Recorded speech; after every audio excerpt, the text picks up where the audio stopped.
बिस्मिल्लाहिर्रहमानिर्रहीम, अस्सलाम वालेकुम जी। सुबह बखैर, एक नया दिन नई सुबह के साथ मैं हूं सुहाव। आप देख रहे हैं प्रोग्राम जिसे हम कहते हैं good morning public and we are live from our Lahore studio. और ये जो विंटर हैप्पीनेस आप मेरे फेस पे देख रहे हैं, दरअसल मैं आपको इसलिए दिखा रही हूँ बिकॉज ये हैप्पीनेस में अभी अपने ऑफिस जब एंटर हुई तो हमने मेकअप रूम से लेके अपने स्टूडियो तक मैंने हर किसी के चेहरे पे देखी है। बिकॉज गर्मी के सताए शहरी, ऊपर से महंगाई की तो हम बात करते ही नहीं है ना, लेकिन ये जो सताए गर्मी के शहरी है वो लाहौर से हो, इस्लामाबाद से हो, कराची से हो, कहीं से भी हो, लेकिन अब विंटर हैप्पीनेस जो है वो $100 स्माइल के साथ हमारे फेस पे है। तो मेरे ख्याल से इसी से आपको अपने दिन का आगाज करना चाहिए। और ये मुस्कुराहट देखने के लिए हमें भी, आपको पता है कि लाहौर से इस्लामाबाद ट्रैवल करना होता है, वो भी हम डिजिटल ट्रैवल करते हैं। तो आइए चलते हैं हरमीत पाजी के पास। अस्सलाम वालेकुम हरमीत पाजी, कैसे हैं आप? Good morning from Lahore studio and happy winters to. जी वालेकुम सलाम, ससीकाल सोहब, माशाल्लाह आज आप बहुत प्यारी लग रही हैं। सर्दियों की दस्तक है और सर्दियों की आमद है तो चेहरा आपका खिल गया है, बल्कि सबके चेहरे खिल गए हैं। तो अगर हम देखें गर्मियां जो हैं, एक तो आपकी रात की जो नींद है वो पूरी नहीं होती, फिर बिजली की आंख मचोली और उसके साथ साथ हल्के पलके जो मच्छर है ना, हल्के फुल्के नहीं होते, काटते बड़ा टाइट है। मुझसे पूछे ना, मुझसे पूछे तो बड़ा मुश्किल हो जाता है मेरे ख्याल में। लेकिन अब हम देख रहे हैं कि आपने लाहौर में, तो मैंने देखा कि परसों रात जो बारिश हुई, फिर कमाल की बारिश हुई, लेकिन कल हमने देखा कि इस्लामाबाद में जो एंट्री बारिश की ने मारी है ना भैया, तो मजा, वो कहते हैं ना कि भाई सर्दी आ नहीं रही, सर्दी आ गई है, कमाल की आ गई है। सर्दी आती है तो ज्यादा सर्दी आती है, ज्यादा सर्दी आती है तो स्वेटर निकाल लेते हैं, स्वेटर निकाल के उसके बाद हम विंटर्स एंजॉय करते हैं। बट ऑल दो सर्दी की रुदात, जैकेट निकाल लेते हैं। एग्जैक्टली, तो सर्दी की रुदात बहुत लंबी नहीं है। खैर आपको पता है लाहौर में तो सर्दियों का टेन्योर जो है वो काफी कम होता है, लेकिन उस कम को ज्यादा अच्छी तरीके से कैश करने के लिए आपको पता है हमारे लाहौरिये जो है बिल्कुल तैयार है, गिलाफ हिलाज लिहाज जो है वो सब कुछ तैयार करके बैठे हुए हैं। खैर ऑल दो आपको पता है कि ये अच्छी सी खूबसूरत सुबह जिसका आगाज आप हमारे साथ करते हैं, हम उसे मजीद बेहतर इंफॉर्मेटिव बनाने के लिए लेके आते हैं आपके लिए रन डाउन और गुड मॉर्निंग पब्लिक के आज के प्लेटफॉर्म से 2 घंटे को आपको एंटरटेन करने के लिए, इंफॉर्मेशन शेयर करने के लिए, कुछ ऐसी स्टोरीज जो कि हाईलाइटेड स्टोरीज हैं सोशल मीडिया पे या आपकी पर्सनल लाइफ में या आपकी प्रोफेशनल लाइफ में, उसको हम अपने प्रोग्राम का हिस्सा बनाते हैं और उससे हम कहते हैं top stories of good morning public. तो आज बात कर लेते हैं टॉप स्टोरीज की। टॉप स्टोरीज में आपको पता है टॉप ऑफ द ऑल, सबसे पहले हम डिस्कस करते हैं डेली डोज। आज ट्यूसडे का डोज हम मंडे से निकाल कर लेकर आए हैं, वो इसलिए कि मंडे में हम देख रहे थे कि फर्स्ट वर्किंग डे, और आपको पता है आपने आज ब्लू कलर पहना हुआ है, पता नहीं आप मंडे ब्लू से निकले कि नहीं निकले। खैर मैं निकल आई हूँ क्योंकि मेरी बीमारी के बाद जो रिकवरी का प्रोसेस है, साया रहता है, मंगलीक रहता है बंदा कोई ना कोई। एग्जैक्टली, लेकिन चले हम वेडनेसडे तक फॉर्म में आते हैं कि चले वीक शुरू हो गया और उसके बाद फिर वीकेंड शुरू हो जाता है। जिंदगी इसी का नाम है, जब आपको मजा आने लगता है तो जिंदगी खत्म हो जाती है। इसलिए लिव इन द मोमेंट, जो आप कर रहे हैं उसको बेहतरीन अंदाज में करें और हम भी उसको अच्छे अंदाज में करने की कोशिश करते हैं। टॉप स्टोरीज में टॉप ऑफ द ईयर आपको पता है डेली डोज जो है उसको प्रोग्राम का हिस्सा बनाएंगे, आगे बढ़ेंगे और स्कूल के बच्चों ने क्या कारनामा कर दिया है। समर वेकेशन के बाद स्कूल पहुंचे को सोचा कि कुछ नया करते हैं, तो आप ताली बजाएंगे और आपकी पूरे स्टूडियो की लाइट्स ऑफ हो जाएंगी। कैसे ये स्कूल के बच्चों से हम जानेंगे और उनका कारनामा जो है वो आपसे शेयर करेंगे। फिर हम प्रोग्राम में आगे बढ़ेंगे। आपको पता है हमारा कंपल्सरी सेगमेंट जो कि हमारी आजकल जिंदगी का भी लाजमी जुज़ बन गया है, सियासत पर हम बात करेंगे और खासतौर पर बात करेंगे कि आने वाले इंतखाबात में, और शेर आया कि जो आप गूंज इस वक्त सुन रहे हैं वो शेर आज से ठीक 4 दिन बाद पाकिस्तान पहुंच जाएगा। खैर मियां मोहम्मद नवाज शरीफ की वापसी पर हम बात करेंगे आज के प्रोग्राम में।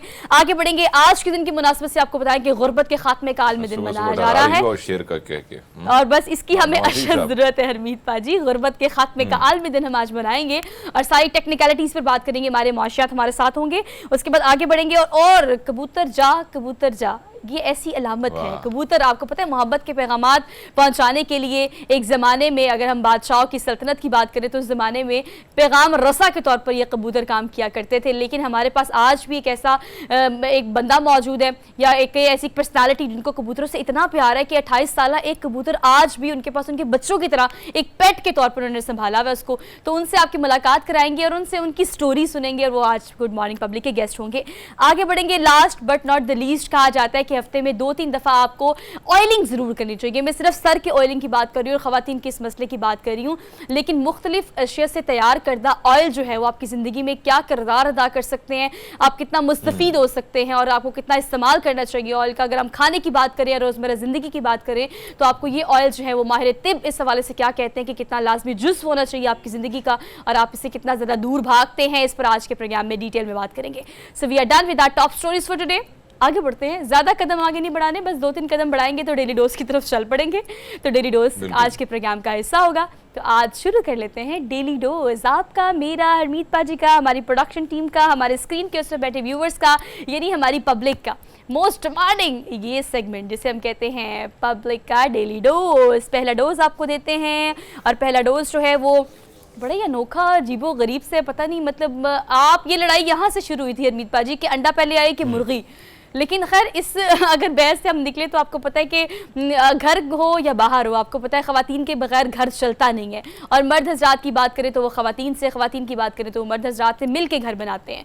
लेकिन एक ऐसे शख्स से मैंने आपकी मुलाकात करानी है हरमीत पाजी, वो ख़वातीन से डरता बहुत है, पता नहीं उसका क्या मसला है। मतलब उसके चेहरे से अंदाज़ा कर रहे हैं कि ख़वातीन का नूर उसके चेहरे पे नहीं पड़ा, तो आप उसकी हालत देख ले। खैर, लेकिन ख़वातीन का खौफ इस शख्स को है, और ये कम से कम निस्फ सदी, कैन यू इमेजिन, निस्फ सदी को आप फिंगर टिप पे काउंट कर लें तो कितने साल बनते हैं? 50 से ज़ायद साल, 71 साल का ये हो गया है, और 50 से ज़ायद साल इसने बग़ैर किसी खातून से इंटरेक्शन किए कोई ताल्लुक़ बनाए, और ख़वातीन के खौफ की वजह से इतने से गार टाइप एक उसने अपना घर बनाया हुआ है, एक झोंपड़ी बनाई हुई है, और इसमें उसने जिंदगी गुजार दी है। हरमीत पाजी, किससे नहीं मिला? बिल्कुल आपकी दुरुस्त है, वो तस्वीर से अंदाजा आप लगा सकते हैं कि भाई वाकई में वो जो खौफ है, वो जो डर है उसके चेहरे पे आया है, चेहरे पर ही आया है। लेकिन मैंने एक चीज सुहा देखी है माजर के साथ, ये मैंने ये खौफ खवातीन में भी देखा है। बहुत सारे लोग ऐसे खवातीन देखी हैं जो मर्द हरास से बड़ा दूर भागती हैं, और कहीं ना कहीं बहुत सारी खवातीन शादियां भी नहीं करती हैं, और ऐसे मर्द हजरात को भी हमने देखा है कि हाँ वो कहीं ना कहीं दूर इख्तियार कर लेते हैं, बाल ब्रह्मचारी बन जाते हैं। तो ये शख्स जो है ना, इसने सीधा जाके बाल ब्रह्मचारी बन के ये जाके ना यहाँ से जान छोड़ा। इसको पता है कि भाई ये चैप्टर जो है ना बड़ा खतरनाक किस्म का, बहरहाल दूर रहो, सुकून से रहोगे तो ओपन करेंगे। बहुत सारी टेंशन है, बहुत सारी, लेकिन एक चीज जो इसमें कोई शक नहीं है कि ये खूबसूरती है लाइफ की। आप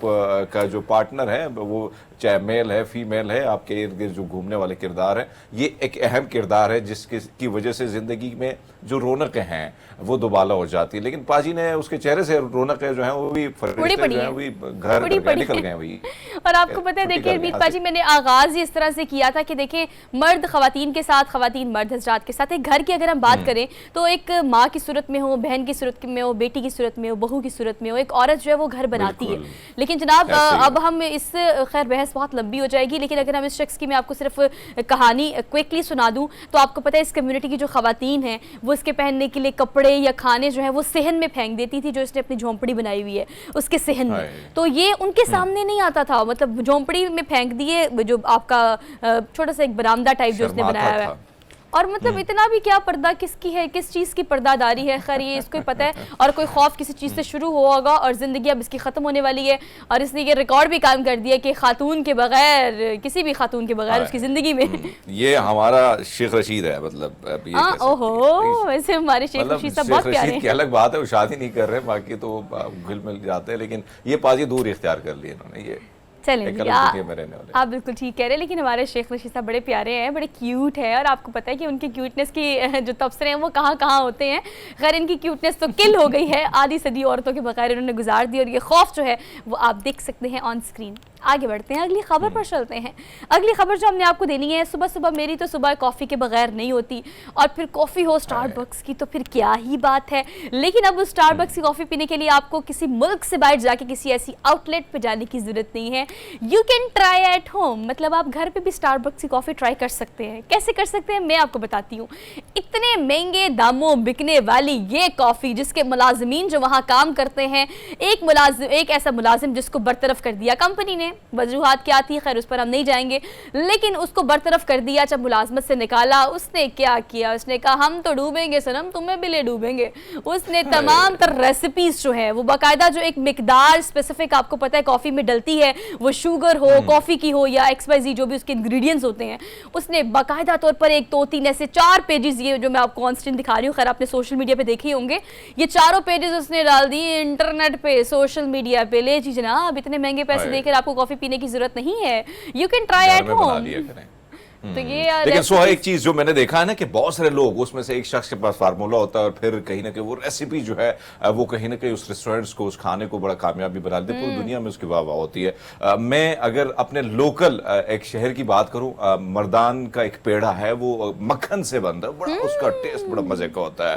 तो वहां पे जब ये पेड़ा बनाने वाले जिसके पास फार्मूला था, जब उसकी डेथ हो रही थी तो उसने क्या किया, अपने बड़े बेटे को बुलाया छत पे और उसे कहा ये फार्मूला है, इसी तरह ये स्वीट्स, ये जो चीज है मक्खन का ये पेड़ा बनता है। यकीन माने वो फार्मूला अब उसके पास है, उसने अपने भाइयों को नहीं बताया, भतीजों को नहीं बताया। उसकी वजह यह है कि वो फैमिली जुड़ी है। अगर जिस दिन ये फार्मूला, जिस तरह मियाँ जी का वो खाना है ना, बड़े मजे की दाल होती है, वो भाई भी अलग हो गए मेरे ख्याल में, वो एक भाई के पास अलग है फार्मूला, दूसरे के पास अलग है। तो ये चीज कहीं ना कहीं उनको जोड़े रखी है कि उनके पास रेसिपी अभी भी है, एक भाई के पास है, दूसरे तलबगार हैं और कहीं ना कहीं इसी उम्मीद पे हैं कि भाई देगा हमें रेसिपी। लेकिन इस बाजी ने तो बड़े घर कर दिया पूरे भाई। सही कह रहे हैं, बिल्कुल सही बताइए आप भाई, आप बना सकते हैं। बिल्कुल सही कहा आपने, बेड़े गर्क कर दिया उसने। आप अंदाज़ा करें कि आपकी क्या एक खार थी ब्रांड से कि आपने सिर्फ रेसिपी जारी नहीं की। मतलब रेसिपी में एक कॉफ़ी में अगर आप फॉर एग्जांपल लाटे बहुत पसंद करते हैं, फॉर एग्जांपल आप कैपुचिनो बहुत पसंद करते हैं, किसी भी तरह की आपकी कॉफ़ी पसंद है, तो उसके एक स्पेसिफिक आपको पता है इंग्रेडिएंट्स होते हैं कि इंग्रेडिएंट्स कौन से यूज़ होने हैं, कितनी मिकदार में यूज़ होने हैं। जनाब उन्होंने पूरी डिटेल कर दी, लेकिन मेरे ख्याल से उसने गलत किया। भाई अब हम ऑन स्क्रीन बात कर रहे हैं तो फिर सही बात करनी चाहिए। आपको मुलाजमत से निकाला, और पता है स्टारबक्स के साथ हरमीत पाजी ये पहली दफ़ा नहीं हुआ, इससे पहले एक मुलाजिम को उन्होंने निकाला तो उसने क्या किया, उसने खाने की रेसिपी सोशल मीडिया पे चढ़ा दी। लेकिन खैर ये आपको नहीं करना चाहिए। और मैनेजमेंट बड़ी सख्ती बरतती है, शायद यही वजह है कि फिर गुस्सा इतना ज्यादा, फ्रस्ट्रेशन फिर आपने सोशल मीडिया पे निकालनी होती है। बस सोशल मीडिया एक ऐसा टूल, एक ऐसा हथियार बन चुका है जो लोगों के हाथ में है, जिससे आप व्हाइट मेल, ब्लैक मेल या इस तरह की हरकतें जो है वो आप करते ही रहते हैं। तो अपने गुस्से और फ्रस्ट्रेशन को निकालने के लिए दैट इज़ अ प्लेटफॉर्म जिसको आप कहते हैं सोशल मीडिया, जिसमें आपने किसी की ट्रोलिंग करनी हो, या आपने कोई रेसिपी जारी करनी हो, या आपने कोई बदला लेना हो, तो खैर ये सोशल मीडिया पे सब कुछ होता है। लेकिन चले अब आपके पास तो आ गया ये हुक्म का इक्का जिसे कहते हैं। अब आपने कॉफ़ी बनानी हो तो घर में बनाएं और ट्राई करें। वैसे मैं भी हरमीत पाजी ट्राई करूंगी, आप लाहौर आएंगे ना तो आज शेयर विद यू मैं आपको। अच्छा जी, आगे बढ़ते हैं, अगली खबर पर चलते हैं। अगली खबर हमने आपको देनी है, आपको पता है अमेरिका की अगर हम बात करें तो हाई राइज बिल्डिंग्स वहाँ पर कितनी ज़्यादा हैं। तो लेकिन आपको पता है वहाँ हाई राइज बिल्डिंग होने की वजह से, एक तो हाई राइज बिल्डिंग बहुत ज़्यादा है, दूसरा वो इतनी ट्रांसपेरेंट और इतनी मिरर की बनी हुई है कि ऐसा गुमान होता है आसमान पे, अगर आप देखें ऊंची नज़र करके तो लगता है कि यार वो बिल्डिंग नहीं है। मतलब वो इतना साफ शफाफ रखते हैं अपनी बिल्डिंग्स को कि अब हमें ये गुमान क्या है, परिंदों को ये गुमान होता है कि आगे हम उड़कर अगर परवाज़ भर रहे हैं तो हम बिल्कुल स्टेट जा रहे हैं, लेकिन एकदम परिंदे जो है वो इन हाई राइज बिल्डिंग से टकरा जाते हैं और टकरा के मर जाते हैं। मतलब शीशे की इमारत से टकराकर अब तक 1000 परिंदों की मौत हो चुकी है। और ये जो हम आपको खबर दे रहे हैं इसको देने का मकसद भी यही है कि वैसे दुबई में ख़ास तौर पर भी इस बारे में बहुत ज़्यादा एहतियात की जाती है, क्योंकि आपको पता है वहाँ भी हाई राइज बिल्डिंग बहुत ज़्यादा है। लेकिन अमेरिका के 2-3 ऐसे शहर है हरमीत पाजी जहाँ पर अब ये तादाद बढ़ती चली जा रही है। और महकमा वाइल्ड लाइफ जो है इस हवाले से पहले भी काफ़ी एक्शन ले चुका है, लेकिन अब भी जो है वो इनकी तादाद बढ़ती चली जा रही है कि परिंदे जो हैं वो इस गुमान में होते हैं कि हम परवाज़ भर रहे हैं और वो टकरा जाते हैं और उसके बाद टकरा जाते हैं। बात आपकी बिल्कुल दुरुस्त है। वैसे अगर हम देखें तो बहुत सारे जो हमारे सामने तस्वीर आती हैं जहाज़ों की और उड़ते हुए जहाज़ों की, और फिर हम ये देखते हैं कि कहीं ना कहीं वो आपको बर्ड्स वो इमेज, वो सारी चीज़ें कहीं ना कहीं वो आपको नज़र आती हैं। तो यही वजह है कि उड़ते हुए परिंदे, उनको नुकसान भी बहुत ज़्यादा। फिर इस किस्म की बिल्डिंग्स जिसका पता ही नहीं चलता है कि भाई हाँ ये बिल्डिंग है या वही जो जहाँ हम उड़ान भर रहे हैं वही इन्वायरमेंट है। तो वाकई में नुकसान तो है, ऐसे इसमें कोई शक नहीं कि वाइल्ड लाइफ के हवाले से अगर बात की जाए, जैसे जैसे इंसान तरक्की कर रहा है वैसे वैसे हम देख रहे हैं कि कुदरत का जो वो टच है या कुदरत से जुड़ी चीज़ें हैं, और जो चीज़ें कहीं ना कहीं इंसान के बड़ी करीब रहती थी आज इंसान से दूरी इख्तियार करनी। उसकी वजह यह है कि हम कहीं ना कहीं मॉडर्न एरा में दाखिल हो रहे हैं। उस मॉडर्न एरा का नुकसान ये हो रहा है कि जानवर और कुदरत वो उसको ज़्यादा नुकसान पहुँच रहा है। बिल्कुल ठीक। और अब कंक्रीट की हम बात करते हैं और हम लाइफस्टाइल की बात करते हैं, हाई राइज बिल्डिंग्स की बात करते हैं। लाहौर हो या पाकिस्तान का कोई भी दूसरा शहर हो या कोई दूसरा मुल्क हो जो कि पाकिस्तान से बाहर है, हम उनकी बात करते हैं वर्टिकल ग्रोथ की, कि लोगों ने अब ज़रख़ेज़ ज़मीन जो है उसको बचाने के लिए हाई राइज बिल्डिंग बनाना शुरू कर दी है। यानी वर्टिकल ग्रोथ पे लोग फोकस कर रहे हैं। लेकिन उसकी वजह से चरिंद परिंद जो कि यकीनन किसी भी मुल्क की अगर हम बात करें तो उनकी खूबसूरती में इजाफा करते हैं, तो इनकी भी एहतियात के लिए, ख़ासतौर पर इनकी हिफाजत के लिए भी खातिर खा इक़दामात होने चाहिए। प्रोग्राम में आगे बढ़ते हैं, अगली खबर पर चलते हैं। गंडासा, ये एक ऐसा लफ्ज है जो कि आपको अगर हम बात करें तो मौला जट जो हमने सुल्तान राय की देखी और उसके बाद फिर हमने अब जो रीमिक्स देखा मौला जट का जिसने 100 करोड़ का बिजनेस पाकिस्तान में किया और आज भी उसकी जो धूम है वो वैसी की वैसी है। खैर film the legend of Maula Jatt में इस्तेमाल होने वाला जो गंडासा है इसकी नीलामी हुई है कनाडा के एक इवेंट में। और आपको पता है कि नीलाम करने की ऑब्वियसली जो लोग फ़ैन हैं, फवाद के फ़ैन हैं, जो इस गंडासे के फ़ैन हैं, जो इस मूवी के फ़ैन हैं, उन्होंने बहुत बड़ी कीमत भी अदा की है।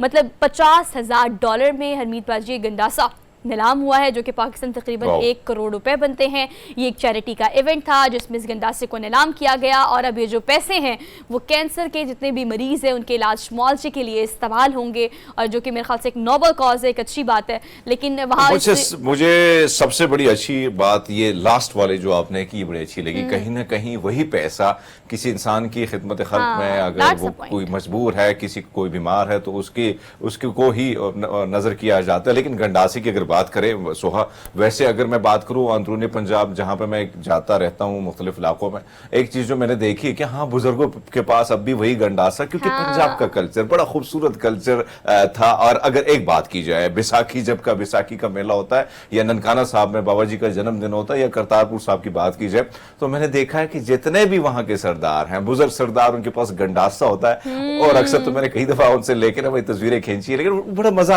आपको बड़ा अच्छा लगता है। वो पंजाबी जो हम कोशिश करते हैं उस चीज को पोर्ट्रे करने की, दिखाते हैं पूरी दुनिया को कि ये जो सरजमीन है पंजाब की, इसकी अलग खूबसूरती और अलग निशानियां कुछ बची हैं जो कुछ बुजुर्गों ने संभाली हैं। लेकिन वैसे गंडासे की बात की तो फिल्म मौला जट कमाल की फिल्म थी, कमाल के डायलॉग थे, कमाल की एक्टिंग और भाई कमाल की ये मूवी थी। मैं ये समझता हूँ कि ऐसे जिसने इंडस्ट्री को एक नया बूस्ट दिया पूरी दुनिया में।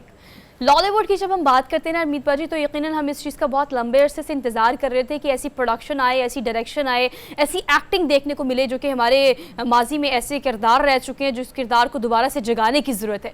तो मौला जट का जो किरदार है, आपको पता है कि अगर हम अपने फोर फादर्स की बात करें तो सुल्तान राय या उन्होंने जितनी भी मूवीज़ की हैं उनकी जो एक्टिंग स्किल्स थी उसको आगे से कैरी करना और चेरिश करना, तो ये इस मूवी का क्रेडिट है, इसमें कोई दो राय नहीं है। लेकिन ये जो अभी तकरीब हुई जिसमें गंडासा जो है नीलाम किया गया, उसमें मिकाल जुल्फ़िकार थे, उसमें इब्रार हक भी थे, फवाद चौधरी बजाते खुद मौजूद थे। तो जब गंडासा नीलाम हुआ, जिसने खरीदा उसको खुद उन्होंने प्रेजेंट किया और ये जो पिक्चर्स हैं वो ऑन स्क्रीन भी हम आपसे शेयर कर रहे हैं। खरीदने वाले भी मैं दात इसलिए भी दे रही हूँ क्योंकि एक तो आप फैन हैं इस मूवी के इसलिए भी, और दूसरा आपने किसी नोबल कॉज के लिए पार्टिसिपेट किया, आगे बढ़े, that is really really really good.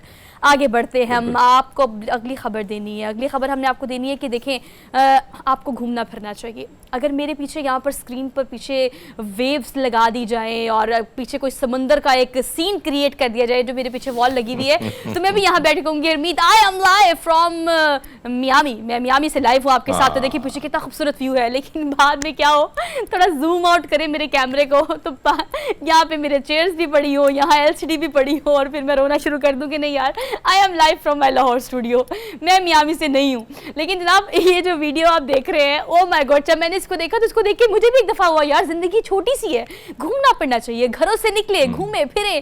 और ये वीडियो वायरल हो गई सोशल मीडिया पे। ये वीडियो है क्या, जरा आप भी देखें फिर हम इस पर तबसरा करते हैं मज़ेदार किस्म का। Just have a look. Life little is, जिंदगी छोटी है, गेट आउट फ्रॉम हाउस, निकले घरों से और घूमे ये जगह।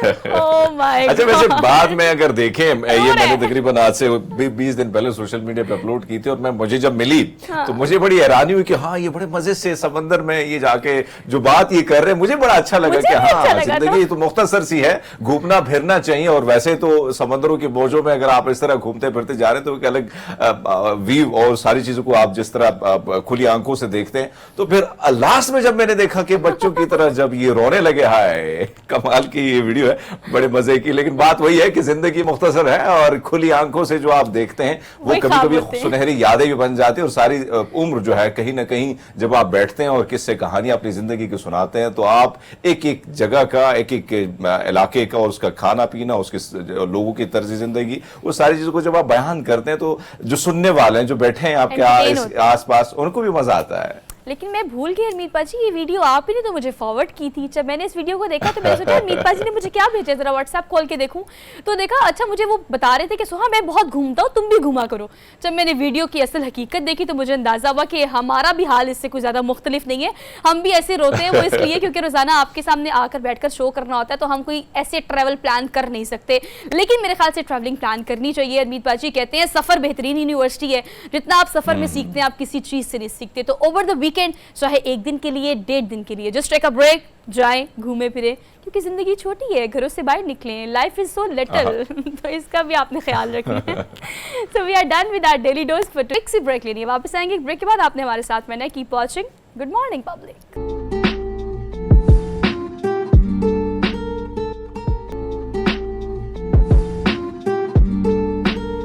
Welcome back after the break. तो आप इस वक्त मुल्क की सियासी सूरत हाल जो है उस पर तबसरा अगर हम करने की बात करें तो बात का आगाज़ यहाँ से कर लेते हैं कि आज से ठीक 4 दिन बाद जो है मियां मोहम्मद नवाज शरीफ एक लंबे अरसे के बाद अपने वतन यानी पाकिस्तान वापस पहुँचेंगे। और इसकी तैयारियों की अगर हवाले से बात की जाए तो मीनार पाकिस्तान की पूरे ग्राउंड को तो तैयार कर लिया गया है, लेकिन वोटर्स, सपोर्टर्स और नून लीग के जितने भी कारकुनान हैं उन्हें एक्टिव करने के लिए अगर हम मियां मोहम्मद शहबाज शरीफ की बात करें, राना सनाउल्लाह की बात करें, मरीम नवाज़ की बात करें, तो उम्मीद हर एक स्पीच जब दी जाती है जिस हल्कों को विजिट किया जाता है वहाँ यही कहा जा रहा है बार बार लोगों से, बल्कि यूं कहे कि अपील की जा रही है कि अगर आप मियां मोहम्मद नवाज शरीफ से मोहब्बत करते हैं तो अपने घरों से बाहर निकलें और इसका सबूत दे कि आप मुझसे बहुत मोहब्बत करते हैं।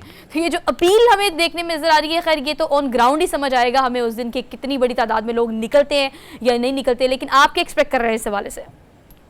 सुहाब, मुझे तो बड़ी हैरानी हो रही है कि मैं जिन जिन शहरों से गुजरा पंजाब के और जहां जहां बैनर्स मैंने देखे और नवाज शरीफ साहब की आमद के जो बैनर्स हैं वो तो हम देख रहे हैं, लेकिन इसमें कोई शक नहीं है कि पूरी की पूरी इंतजामिया यानी आप जिला इंतजामिया जो होती है आपने देखा कि ये बैनर हटाने का काम करते हैं, जब टाइम पूरा हो जाए तो बैनर हटा दे। लेकिन मैं पहली बार देख रहा हूं कि जो लोकल ब्यूरोक्रेसी है, इंतजामिया है, वो ये बैनर खुद लगा रहे हैं।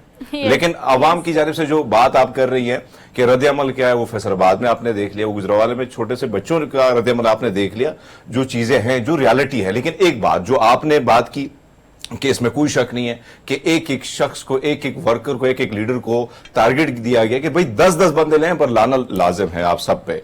और दूसरी बात, ठीक है मान लेते हैं कि तहरीक इंसाफ जो है वो माजरत के साथ नून लीग जो है वो भर देगा, ये जितना भी मीनार पाकिस्तान का जो ग्राउंड है भरना बड़ा मुश्किल है लेकिन भर देगा। अगर भर देगा तो उसके बाद फिर क्या होगा? क्या जो बयानिया वो अब तक जो नहीं बना पाया और बयानिया जो मुख्तलिफ तरीके से तब्दील होता नजर आ रहा है, तो उसके बाद क्या वो अवाम को कायल करने में कामयाब हो जाएंगे? क्योंकि जो रियलिटी है वो मुझे भी मालूम है, आपको भी मालूम है, जहां जहां से हम माइक उठाते हैं जाते हैं तो वहां से मायूसी है। उसकी वजह यह कि महंगाई का ग्राफ इतना उरूज पर पहुंच चुका है कि आम आदमी से नवाला तो हमने छीन लिया है। अब ये बचा कुचा जो कुदरत की जानिब से पानी है, इस पर भी बहुत सारे मामला हमें लग रहे हैं कि वो भी हम अगर बस चले तो वो भी हरमीत आप बिल्कुल ठीक कह रहे हैं। मुल्क की मुआशी सूरत हाल जो है वो डायरेक्टली आपको पता कनेक्ट करती है सियासी सूरत हाल से। तो डायनामिक्स कितने चेंज होंगे मियां मोहम्मद नवाज शरीफ की वापसी पर, इस पर हम बात कर लेते हैं। तंजीला मजहर हमारे साथ मौजूद हैं, सीनियर एनालिस्ट को आज के प्रोग्राम में हम खुशामदीद कहते हैं। अस्सलाम वालेकुम।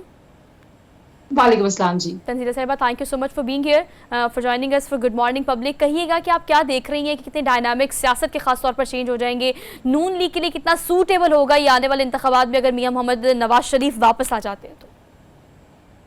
देखिए, पाकिस्तान में अगर आप तमाम जमातों को देखें तो बहुत पर्सनालिटी सेंट्रिक पॉलिटिक्स होती है। हर जमात किसी एक शख्स को लीडर मानती है और जमात के अंदर उसी के इर्द गिर्द सारी सियासत और तवज्जो मरकूज होती है। और पाकिस्तान मुस्लिम लीग नवाज में नवाज शरीफ साहब वो लीडर हैं जिनके ऊपर इत्तफाक है, जिनको नून लीग के सीनियर तरीन रहनुमा भी लीडर समझते हैं और जो उनकी नई पौध है वो भी उनको अपना लीडर समझती है।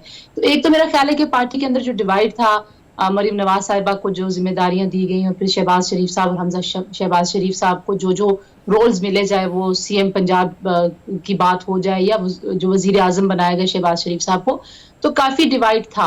नून लीग मानती नहीं है, जाहिर कोई भी नहीं मानता कि हमारे घर में बहुत मसले हैं, लेकिन मसले तो थे। मेरा ख्याल है वो मसले सबसे पहले हल होंगे, उसका फायदा होगा उनको। दूसरी बात, जो आम आदमी है उसको नवाज शरीफ साहब से जो उनका वोटर सपोर्टर है उसकी जो अटैचमेंट है, उनकी मौजूदगी उनको मोबिलाइज करेगी, वो मुतहर्रिक होंगे। जो शायद पार्टी के डिवाइड की वजह से कंफ्यूज थे, तो फायदा तो होगा, यकीनन होगा। सबसे बड़ी बात यह है कि जो इस वक्त हमें वाइब्स नजर आ रही हैं एस्टैब्लिशमेंट के अंदर से भी, एस्टैब्लिशमेंट के बाहर से भी। तो वो ऐसे लग रहा है कि मौजूदा हालात में नवाज शरीफ साहब को एक ऐसा रास्ता दिया जा रहा है कि वो इक़्तिदार में आए और उस जो मसाइल पैदा हुए हुए हैं मुआशी तौर पर, शायद उनकी जिम्मेदारी उन पर डाली जा रही है। इसी वजह से आपने देखा कि वो इससे पहले भी सऊदी अरब गए थे, दोबारा भी सऊदी अरब गए हैं। कुछ इन्वेस्टमेंट जो है वो हम देख रहे हैं कि वो सऊदी अरब और कतर की तरफ से आएगी और उनके अपने जाती बहुत दरीना ताल्लुकात हैं और शायद यही जो रास्ता हमवार करने की तंजीला मजहर साहिबा, बिल्कुल आप दुरुस्त फरमा रही हैं कि हालात यानी हवाओं का जो रुख है हमारे मुल्क में वो किसी भी वक्त पलट सकता है। माजी में भी बदला, अब आगे भी बदलेगा। आपसे जानना चाहेंगे, हम देख रहे हैं कि पीटीआई के जो यानी आप ऐसे देखते हैं कि कहीं ना कहीं वो गायब होते हैं, अचानक मंजरेआम पर आते हैं और फिर उनका बयान जो है उससे माजी में बयान को अगर आप उठाते हैं तो बहुत सारी वीडियो, बहुत सारे ट्विटर के पैगामात बड़े मुख्तलिफ होते हैं, लेकिन जब वो प्रेस कॉन्फ्रेंस करते हैं तो वो काफी मुख्तलिफ चीजें बताते हैं। कल भी फरूख हबीब की अगर बात की जाए, ये वही फरूख हबीब है जिसपे पैमरा ने भी पाबंदी लगाई थी, लेकिन कल उसे पीटीवी और दीगर चैनल पे दिखाया गया बराह रास्त। आप क्या समझती हैं कि आज के नौजवान को, सोशल मीडिया के दौर के नौजवान को इस किस्म की जब स्टेटमेंट आती है तो उनको कायल करना और इसका इम्पैक्ट गवर्नमेंट पे और पीटीआई पे कितना पड़ेगा, इस किस्म के जब बयान आते हैं? देखिए, ये पहली बार नहीं हो रहा। 2018 में भी एक बहुत बड़ी तादाद लोगों की थी जिनसे प्रेस कॉन्फ्रेंसेस करवाई गई, जिन्होंने टिकट लिए हुए थे नून लीग के, उनसे वापस करवा लिए गए। तो ये तो एक ओल्ड डिजाइन है। अगर आप ये कह रहे हैं ना कि कुछ अनहोना हो रहा है, अनोखा और अनोखा नहीं हो रहा, हमेशा से ऐसे ही होता आया। ज्यादा शोर इस वजह से है कि इस बार ये पीटीआई के खिलाफ हो रहा है और 2018 में ये पीटीआई के हक में हो रहा था। तो हमारे यहाँ उसूल की बहुत कमी है। उसूल ये है कि किसी भी जमात को, किसी भी कारकुन को जबरदस्ती ना उसकी सियासी वाबस्तगी को खत्म करना चाहिए, ना उसको तब्दील करना चाहिए। इस उसूल पे ना तो फरूख हबीब कभी बाजी में खड़े हुए हैं, ना पीटीआई के सपोर्टर्स कभी खड़े हुए हैं। तो जब आपने कभी कोई उसूल रखा ही नहीं था तो आज आप बेशक जो मर्जी शोर करते रहे। आई एम नॉट सेइंग कि जो दो गलत चीजें वो एक सही बना देती हैं। दो गलत चीजें ही रहेंगी। 2018 में जिन लोगों को जबरदस्ती एक जहाज में बिठा के एक पार्टी में लैंड कराया गया था वो भी गलत था। आज जो कुछ हो रहा है वो भी गलत है। देखिए, जो सियासत है ये इंडिजिनस प्रोसेस होना चाहिए और ये ऑर्गेनिक प्रोसेस होना चाहिए। जब तक हमारे इदारे और इस मुल्क को चलाने वाले जितने भी अशराफिया है, और उसमें सियासी अशराफिया को मैं शामिल कर रही हूँ, दानिश्वरों को शामिल कर रही हूँ, जब तक आप ये इजाजत नहीं देंगे लोगों को अपनी सोच के मुताबिक फैसले करने की, और सियासत में ये जो वीगो वाले और V8 वाले और अरबों वाले और बोलियों वाले हैं, इनकी जब तक आप रास्ता इनका नहीं रोकेंगे तब तक ये सियासत में इस तरह का कहर जो है वो बिल्कुल इसी तरह से जारी रहेगा। तंजीला साहिबा, आपने जो बात की है ना बड़ी पब्लिक ओरिएंटेड की है। आम आवाम यही चाहती है कि जमहूरी अमल जो है उसका साइकिल वैसे ही चलना चाहिए, मौरूसी सियासत हो या आपकी ये जो धौंस की और अस्र रसूख की सियासत है वो खत्म होना चाहिए। लेकिन आप अब क्या समझती है, लेटर और सुनर आपको पता है कि इंतखाबात एक जमहूरी अमल की हामी कोई भी अगर कौम होती है तो वो इंतखाबात एक वाहिद वे आउट होते हैं अपने अवामी मैंडेट को सामने लेके आने के लिए। अब इंतखाबात में आप अगर पाकिस्तान पीपल्स पार्टी की बात करें, नून लीग की बात करें या अगर स्पेसिफिक पीटीआई की बात करें, तो आप उनका सियासी मुस्तकबिल क्या देखती हैं? मतलब एक और विकेट डाउन हमें को भी ज़ाहिर देखने में चीज़ें सही नजर नहीं आ रही। सिर्फ एक ही पार्टी के लिए सूटेबल माहौल है और वो है नून लीग। देखिए, इस मुल्क में जितने भी मसले हैं, इदारों की कमजोरी है, सियासी जमातों के अंदर जमहूरियत नहीं है, इस मुल्क में कोई भी निज़ाम, अगर निज़ाम अदल की बात कर लीजिए, वो मजबूत नहीं है, तो उसकी बुनियादी वजह यही है कि पाकिस्तान में शफाफ इंतखाबात नहीं होने दिए गए, हुए नहीं। जब तक एक बार ट्रांसपेरेंट और फेयर इलेक्शंस की तरफ हम नहीं जाएंगे तब तक ये मामला इसी साइकिल में घूमता रहेगा। ये चक्कर है, फिर इस चक्कर को आप काटते रहें और सारी उम्र आप गुजार दें। लेकिन मेरा ख्याल ये है कि इस मुल्क को जिस नहज पे हम लेके आए हैं, इससे आगे बढ़ने का वाहिद तरीका यही है कि जो भी रिजल्ट्स हों वो माने जाएं, जितना ट्रांसपेरेंट इसको बनाया जाए, अमल को वो बनाने की कोशिश की जाए। देखिए, मिसाली सूरत हाल तो दुनिया की किसी भी बड़े से बड़े जमहूरी मुल्क में भी नहीं होती, लेकिन एक दूसरे की राय का एहतराम होता है। हमें जो नफरत और बिल्कुल ही एक मनफी तर्ज सियासत की तरफ हम चले जाते हैं। हमें इस मुल्क का सबसे बड़ा मसला भी है कि किसी को किसी पे एतमाद नहीं है। बिल्कुल ठीक है। कुछ लोग तंजीला मजहर साहब, एक और चीज जो हम देख रहे हैं, इलेक्शन की बात चल रही है, जो सुहाने सवाल किए बड़े मजे का भी है, मैं आपसे जानना चाहता हूं, हम देख रहे हैं कि इस वक्त जहां जहां से आप गुजरते हैं सिर्फ हवाओं का रुख यही है कि नून लीग ही आ रही है और मियां साहब भी आ रहे हैं, लेकिन ऐसे में अगर हम देखें कि उनके इत्तेहादी बिल्कुल खामोश तमाशाई बैठे हैं, कहीं ना कहीं मौलाना साहब का वो इस तरह कोई बहुत बड़ा जलसा नहीं कर पा रहे हैं, पीपल्स पार्टी चुप बैठी है, खामोश बैठी है। ये सूरत हाल, और नून लीग के बहुत सारे दोस्त जो हमसे राब्ते में होते हैं वो भी यही कहते हैं कि भाई मियां साहब तो आ रहे हैं और कहीं ना कहीं ऐसा माहौल बना है, लेकिन हमें भी यकीन नहीं कि इलेक्शन होगा कि नहीं होगा। ये बेयकीनी सी सूरत हाल है। आप इलेक्शन को कब देखती है? देखिए, इलेक्शन हुए बगैर तो कोई चारा नहीं है। दिनों पे बहस हो सकती है कि जनवरी में ना हुए तो फरवरी में हो जाएंगे। एक ऐसे चीफ जस्टिस की मौजूदगी में जो बहुत आईनी तर्ज अमल के हामी रहे हैं और अपनी कंसिस्टेंट कॉन्स्टिट्यूशनल पोजीशन रखी है, उनके होते हुए आप कहें कि कोई गैर आईनी सोल्यूशन लेके कोई बंदा बैठ जाएगा और वो इस खुशगुमानी में होगा कि वो चैलेंज नहीं होगा, वो पॉसिबल नहीं लगता मुझे। जहां तक पीपल्स पार्टी की बात है, देखिए पीपल्स पार्टी एक बहुत बड़ी जमात है। पीपल्स पार्टी बहुत सद्भाव से सियासत करती है, वो कभी भी रिएक्शनरी सियासत नहीं करती। मेरा ख्याल है दे आर वेटिंग कि मियां साहब आए और वो तेल देखें, तेल की धार देखें, फिर उसके बाद वो अपना कोई वार रखेंगे। लेकिन अगर आप उनकी जो सेकंड ईयर की लीडरशिप है, अगर आप उनकी बातें सुने तो वो मुसलसल अपने वोटर्स का तो जहन बना रहे हैं कि इस वक्त मियां साहब को ओवर द बोर्ड जाके कहीं ना कहीं फैसिलिटेट करने की तैयारी हो रही है। उसके ऊपर उन्होंने बात करनी शुरू कर दी है। वो अचानक से बात करेंगे नहीं, वो आहिस्ता आहिस्ता करेंगे। लेकिन मेरा ख्याल है कि कुछ मामला, तंजीला एक चीज इसको ऐड कीजिएगा, इस चीज को कि अब हम मान लेते हैं, क्योंकि जो जो टास्क दिए गए हमें भी मालूम है लोगों को कैसे लाया जाता है, आपने भी रिपोर्टिंग की, हमने भी की है। एक चीज जो हम देख रहे हैं कि ग्राउंड को भर दिया जाए, मिसाल के तौर पर भर दिया जाए, अवाम आ जाए। ऐसे में बयानिया अभी तक हमने नहीं देखा कि अवाम को कायल करना, अवाम में रहना, उस बयानी को मकबूल बनाना। क्या आपको लगता है कि क्या कोई कार्ड छुपे पड़े हुए हैं नून लीग के पास जो ऑन द ग्राउंड या आहिस्ता आहिस्ता वो खेलने की कोशिश करेगी, या फिर मामला जलसे के बाद कहीं ना कहीं आपको बदलता नजर आ रहा है? मेरा ख्याल है टकराव की सियासत की तरफ पाकिस्तान मुस्लिम लीग नवाज अब नहीं जाएगी। लेकिन मैं जाती अगर एक सहाफी के तौर पे और सियासत के तालिब इल्म के तौर पे बताऊं, इस मुल्क को टकराव की पैगाम दिया गया, बयानियों की जरूरत भी नहीं है। इस मुल्क को टकराव के जो टकराव की सियासत है उससे हमारे मुल्क का सिर्फ नुकसान हुआ है। जो नून लीग के पास एक कार्ड है नवाज शरीफ साहब की सूरत में, वो ये है कि उन्होंने बहुत मेगा प्रोजेक्ट्स इस पाकिस्तान में किए हैं और उनके साथ जो मिडिल ईस्ट की बड़ी पावर्स हैं उनके बहुत अच्छे ताल्लुकात हैं। सो मेरा ख्याल है कि जो तरक्की का और मुआशी खुशहाली का बयानिया है वो लेके वो चलेंगे और कोशिश ये करेंगे कि पीपल सेंट्रिक कोई अप्रोच हो। पाकिस्तान में इस वक्त ये तमाम सियासी जमातें महसूस करती हैं कि पाकिस्तान में जो टकराव की सियासत है, इदारों के दरमियान जो खींचातानी है, उससे पाकिस्तान का सिर्फ नुकसान होगा। और देखिए, ये मुल्क बचेगा तो ही आप इदारे भी आपस में खींचातानी कर सकेंगे। अगर मुल्क ही नहीं बचेगा और फिर आप खींचातानी बेशक करते रहें, वो होती रहेगी। लेकिन मुझे जो ज्यादा कंसर्न है वो ये है कि लेवल प्लेइंग फील्ड को कैसे इंश्योर किया जाएगा। पाकिस्तान तहरीक इंसाफ के बगैर इलेक्शंस की तरफ नहीं जाना चाहिए किसी भी सूरत में, और तमाम जमातों को इंश्योर करना चाहिए, जो जलसा करना चाहता है उसको जलसे की इजाजत है, और तमाम सियासी जमातों को जिम्मेदारी भी लेनी चाहिए। जिस तरह के हालात हैं उसमें सिर्फ ढोल डमक्का करके और नगमे गा के तो मेरा नहीं ख्याल कि अवाम की तसल्ली। अच्छा तंजीला, लास्टली इस चीज़ को भी एड्रेस कीजिएगा। बिल्कुल ठीक कह रही है कि लेवल प्लेइंग फील्ड जो है वो तमाम सियासी जमातें चाहे वो छोटी हों बड़ी हों पाकिस्तान की, उनको मिलना चाहिए। बट ऑल तो अवाम के बारे में आपका क्या ख्याल है? पब्लिक को आप क्या डायरेक्ट करेंगी इस हवाले से कि अब अवाम के पास चॉइस बड़ी कम रह गई है। They are done with all these political parties और इनके लीडरान को आजमा भी लिया है, और महंगाई इतनी ज़्यादा है, अवाम शदीद परेशान है। मेरे ख्याल से वोट कास्ट करने के लिए, बाहर निकालने के लिए भी अवाम को कन्विंस करने के लिए हमारे पास अब कुछ नहीं बचा कि हम उन्हें कहें कि आप बाहर निकले वोट दें। वो कहते हैं किसको वोट दें, क्यों दें, वाई? सो आप क्या समझती हैं कि आवाम को क्या डायरेक्ट करेंगे इस हवाले से कि वोट देना ही एक वाहिद वे आउट है इस वक्त जो बाकी बचा है? नहीं, मेरा ख्याल है कि पीपल आर नॉट डन। अगर आप 2018 के वोट्स देखें तो 32% पीटीआई को वोट पड़ा था और 70% के करीब वोट जो है वो दीगर जमातों को पड़ा था। पीटीआई ने हुकूमत बनाई थी अपने इत्तेहादियों के साथ मिलके, तो वोट से मेरा ख्याल है ट्रस्ट लोगों का नहीं गया। लेकिन जो असल बात है वो ये है कि शख्सियात के ऊपर जो हमारी सियासत का इर्तिकाज है उसको चेंज करने की जरूरत, उसको बदलने की जरूरत है। परफॉर्मेंस की बुनियाद पे सियासत को होना चाहिए।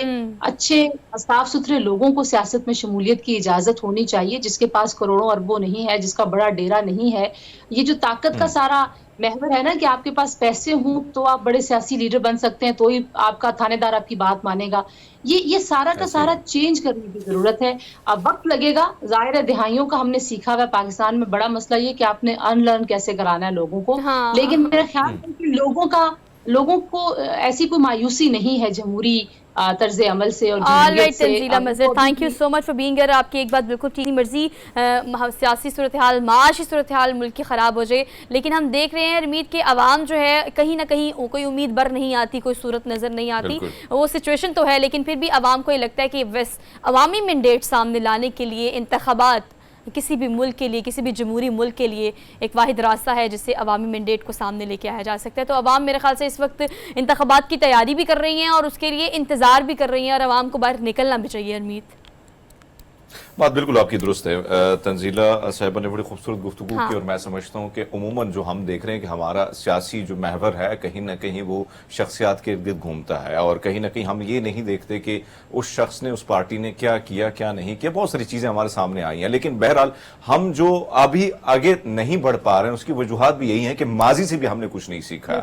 माजी से जो कोताहियां, जो गलतियां, सब कुछ हमसे हुई, हमारी इदारों से हुई, हमारे सियासी जमातों से हुई, उससे हमने कभी सीखा नहीं। और जो कौमें और जो ममालिक और वहां की जो शहरी हैं और वहां के जो इदारे हैं वो जब नहीं सीखते तो तब हालात जो हैं वो कोई अच्छी तरफ नहीं जाते, हालात और बिगड़ते जाते हैं। और हमारे सामने बहुत सारी मिसालें हैं। सबसे बड़ी बात यह होनी चाहिए कि मिसाके मईशत होना चाहिए। जो भी पार्टी आती है एक चीज पे वो सब डटे रहें, जिस तरह हमारे पड़ोसियों ने किया, आस पड़ोस ने किया, और आज खुशहाली का अजामन है वहां पे। अगर आप देखें, हर अवाम की बात कीजिए, दीगर लोगों की बात कीजिए, दीगर इदारों की बात कीजिए, तो यही वजूहात हैं। लेकिन यहां पे वही बात आपको पता है कि एक मकबूल से मकबूल तर बना दिया जाता है या बन जाता है, फिर वो वही आउट, दूसरा इन। तो इस वजह से कहीं ना कहीं अवाम में मायूसी है। यकीन मानिए, मैं परसों मुख्तलिफ इलाकों में मैं गया हूं, वजीराबाद के, डस्का के, मेरे वो सोशल मीडिया पे वो चीजें आएंगी अभी, और उसमें मैंने एक एक शख्स से जो सवाल किया है कि क्या वोट डालेंगे, तो उसमें से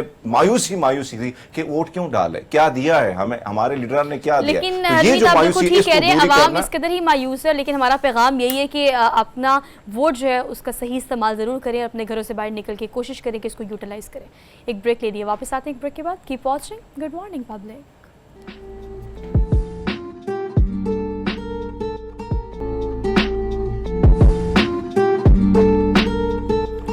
welcome back after the break. So basically we are in the second hour of the show. दूसरे घंटे में मेरे ख्याल से पूरा 1 घंटा या अगले आने वाले 2 से 3 घंटे काफ़ी नहीं होंगे इस एक चीज़ के बारे में बात करने के लिए, जिस चीज़ के बारे में हम बात करने जा रहे हैं। हरमीत, आज पाकिस्तान समेत पूरी दुनिया में गुर्बत के खात्मे का आलमी दिन मनाया जा रहा है। जब हम गुर्बत की बात करते हैं तो हम पाकिस्तान में, जिस मुल्क में हम रहते हैं, जिसे हम इस्लामी जमहूरिया पाकिस्तान कहते हैं, तो हम गुर्बत के खात्मे की डेफिनेशन की अगर हम बात करें तो वो हम लग्जरीज की बात नहीं करें जो कि ज़िंदगी में शामिल कर लेने से गुर्बत का खात्मा हो जाता है। हम सिर्फ बेसिक नीड्स की बात कर रहे हैं। बहुत सारी सियासी जमातों का एक ऐसा नारा जिसमें रोटी, कपड़ा, मकान, जो कि बेसिकली नीड है हर एक आम ले मैन की जो कि पाकिस्तान में रहता है, जो कि आज के इस दौर में जहाँ पर मुल्क में माशी, इक्तिसादी, मुआशरती, सियासी बहरान पाया जा रहा है, वहाँ पे हम देखते हैं कि सारी सूरत हाल में लोग जो हैं वो सिर्फ इन बेसिक नीड्स के लिए दर दर फिर रहे हैं।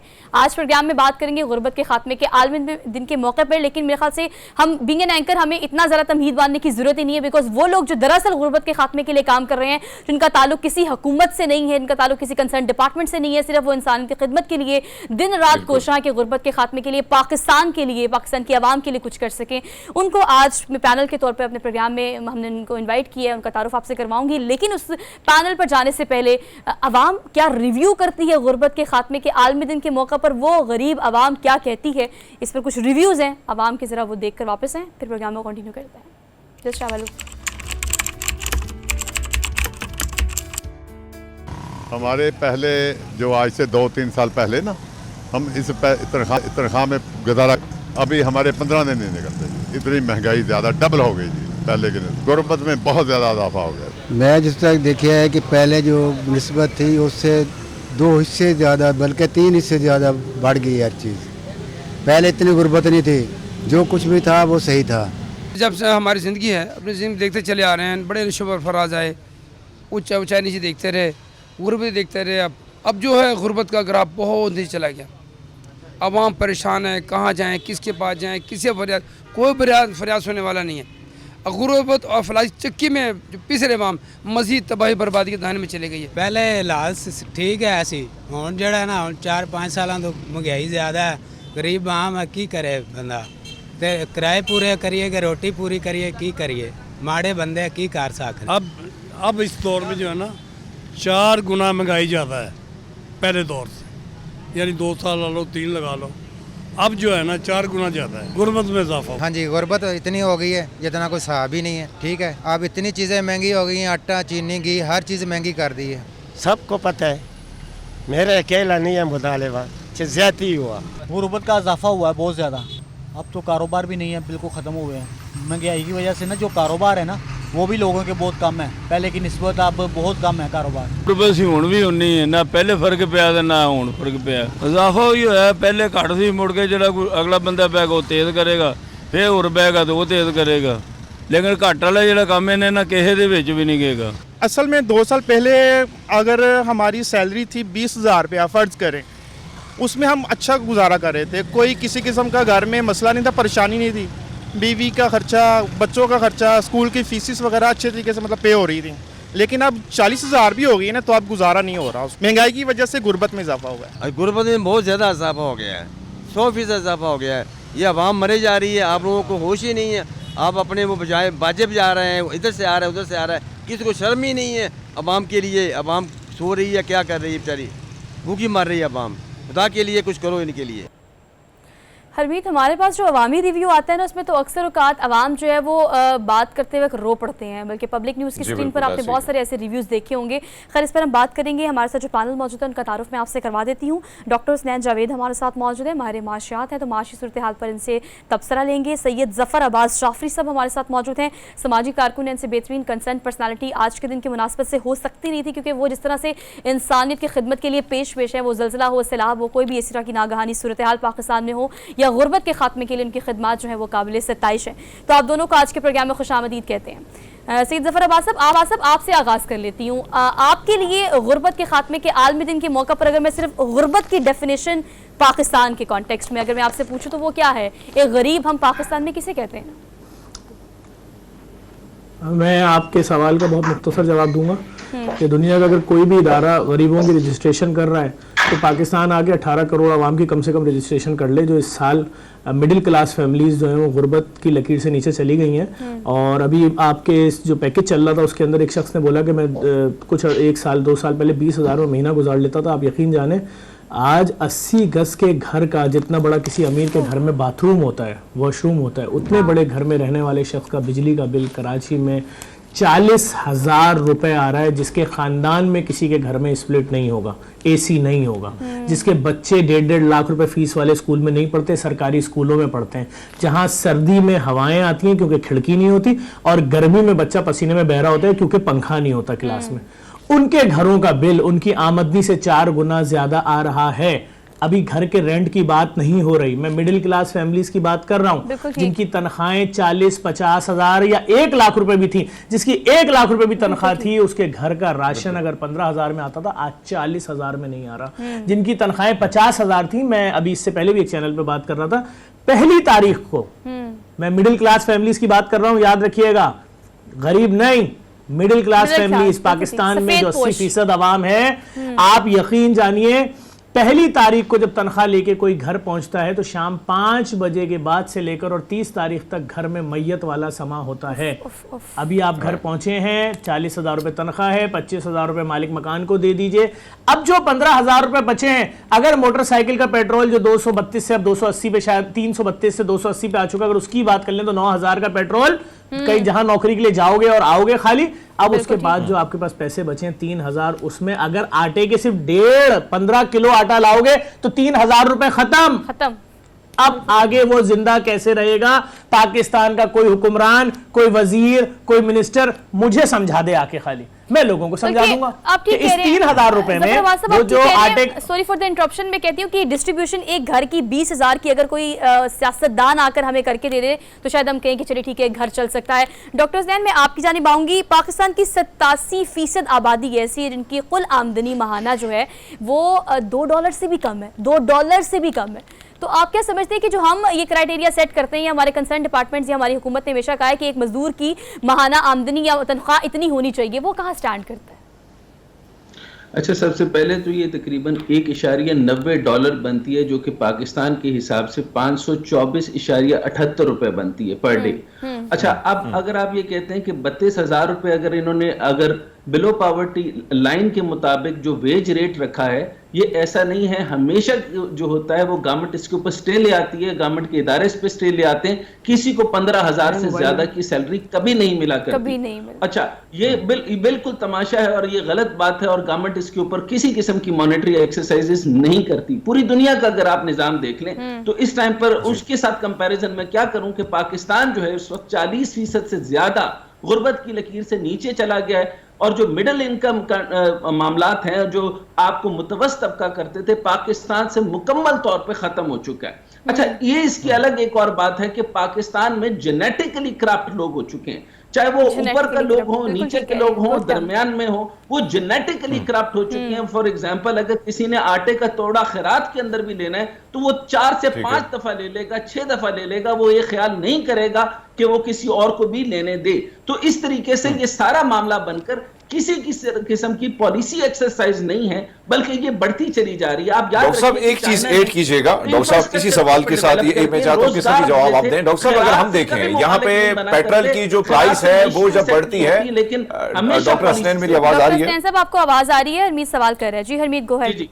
डॉक्टर हसनैन, अगर हम देखें जो पेट्रोल की प्राइस बढ़ती है तो हम देखते हैं कि हर चीज की प्राइस बढ़ जाती है। डॉलर बढ़ता है तो फिर हम देखते हैं कि वही हर चीज महंगी हो जाती है। लेकिन इस वक्त आपको पता है कि प्राइस कम हो गई है पेट्रोल की भी, डॉलर की भी। अगर हम बात करें तो कहीं ना कहीं बदलाव हम देख रहे हैं, बहुत तेजी से देख रही चीजें। लेकिन उसके बावजूद जो चीजें हैं वैसी की वैसी हैं। ये क्या वजह है? क्या इंतजामी उमूर पर हम उसी तरह उतर नहीं पा रहे, कंट्रोल हमारे हाथ में नहीं है, या लोकल जो माफिया है वो भी हाथ से ऊपर चला गया है? अच्छा, कार्टेलाइजेशन की बाद में बात करूंगा। पेट्रोल पंप की बात कर लें, कितने लोग जो है वो बैरोमीटर के हिसाब से तेल दे रहे हैं। आप हैरान होंगे, पहले 10% का मार्जिन देते थे बैरोमीटर के ऊपर, अब तो 50% आपके ऊपर कम तेल डालते हैं। यानी 10,000 का तेल डालना है, 5,000 का तेल डालते हैं। इसके अलावा जो है वो ईरान से स्मगल तेल आ रहा है। ऑर्डिनेंस उन्होंने जारी किया बार्टर ट्रेड का, बार्टर ट्रेड के ऊपर वो नहीं आते। 37% जो है वो डीजल ईरान से स्मगल्ड हो रहा है। इसी तरीके से रशिया से जब तेल आया तो सारा का सारा हुकूमतें खा गई, मुसद्दिक मलिक खा गया, पिछली नून लीग की हुकूमत खा गई, तो ये सारे के सारे वो खा गए। अगर नीचे के लेवल के ऊपर आए तो ये पेट्रोल डंप कर लेते हैं, और डंप करके जो है ना, ये जिनको गरीब भी हम कह रहे हैं, मैंने आपको ये अर्ज की कि जेनेटिकली करप्ट हैं। आप ये जफर साहब बैठे हैं, आप इनसे खुद थोड़ा सा पूछ लीजिए, क्योंकि ये साइकोलॉजी समझते हैं। ये गरीब लोगों को भी अगर हम देखें तो अगर ये किसी की मर्सिडीज को देखते हैं तो चाबी मारकर गुजरते हैं, उनसे ये बर्दाश्त नहीं होता कि किसी के पास पैसा ही क्यों आ जाए। और ये दुरुस्त बात है कि गुर्बत कुफ्र तक पहुंचा देती है, तो इनको कुफ्र तक पहुंचा दिया गया है। अच्छा डॉक्टर साहब, आप ठीक कह रहे हैं, गुर्बत की वजह से हम जो अगर बाकी चीजों को रिलेट करें, आपको मेरी आवाज आ रही है? जफर अब्बास साहब, आपकी जानिब आऊंगी। अगर हम सिर्फ गुर्बत को बाकी तमाम मसाइल से रिलेट करें, आपके जो क्राइम रेट बढ़ रहे हैं, आपके जो लोग खुदकुशियां कर रहे हैं, जो लोगों की जिंदगियां खराब हो रही हैं, आप क्या समझते हैं सारी सूरत हाल में? ठीक है, बहरिया टाउन से इमदाद आए, ये दुनिया में कहीं से भी आए, जो भी सूरत हाल पाकिस्तान में होती है तो इमदाद आती है, लोगों को हम इमदाद के जरिए उस वक्त के लिए फॉर द टाइम बीइंग हम खड़े कर देते हैं। लेकिन हमारी आवाम को खुद अपने पैरों पे खड़ा करने के लिए क्या क्या इक़दाम होने चाहिए, जिसके लिए आवाम खुद भी सोचे कि गुर्बत के खात्मे के लिए खुद से हम क्या कर सकते हैं? देखिए, आवाम के सोचने वोचने का टाइम निकल गया। ये बात मैं अगर आपके शो में बोलूं, और बहुत अच्छी डिस्कशन करनी है, और मैं आपसे बताऊं, आवाम के सोचने का टाइम गुजर गया। अगर आप सिर्फ जिस चैनल में बैठी हैं, आप एक मॉर्निंग शो होस्ट कर रही हैं, अगर आप उसमें आज और 1 साल पिछले देखेंगी तो आपको नजर आएगा आपका चैनल भी कई 100 कई हज़ार लोगों को जिस तरह मीडिया इंडस्ट्री से निकाला गया उसमें शामिल है। बिल्कुल ठीक है। जिन लोगों को निकाला गया है वो किसी और चैनल में उसी पोस्ट पे उसी तनख्वाह पे नहीं।